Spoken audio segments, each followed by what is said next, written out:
to change any of the practices that your national security officials used after a reporter was inadvertently added to a group chat about attacks on Yemen?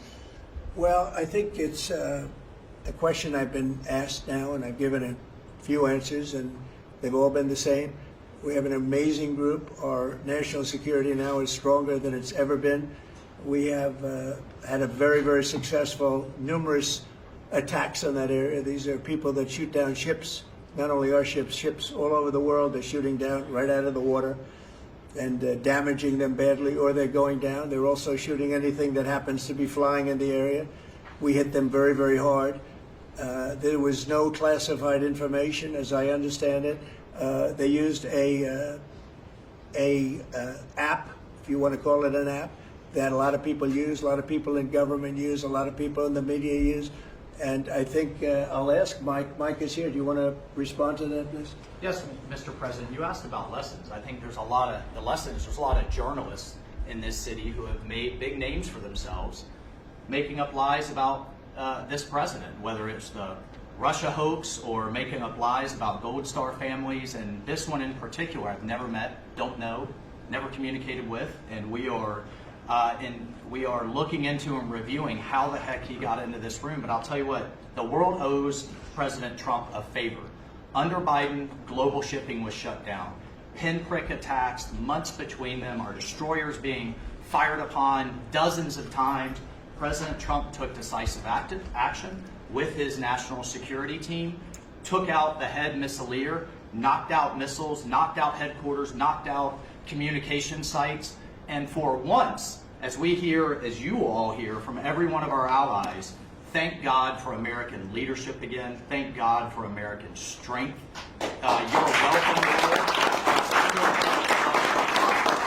And look, we had a national security team that was coordinating these efforts. As Director Radcliffe testified today, his first day on the job, he was introduced to this app on his government systems at the CIA and at the State Department and otherwise. So, look, this journalist, Mr. President, wants the world talking about more hoaxes and this kind of nonsense rather than the freedom that you're enabling. And a key part of our sovereignty is open sea lanes and knocking the crap out of terrorists, which is exactly what your team and Pete Hegseth, a good friend and fellow veteran, is leading the charge on. And it's an honor. We had a very 5 or 6 conditions.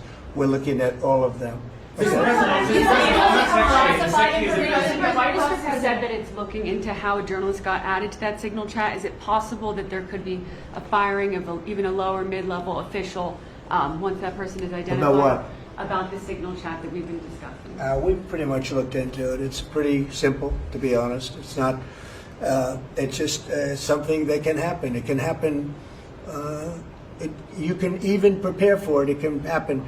Sometimes people are hooked in and you don't know they're hooked in. They're hooked into your line and they don't even mean bad by it. But it's not a perfect technology. There is no perfect technology. The really good ones are very cumbersome, very hard to access.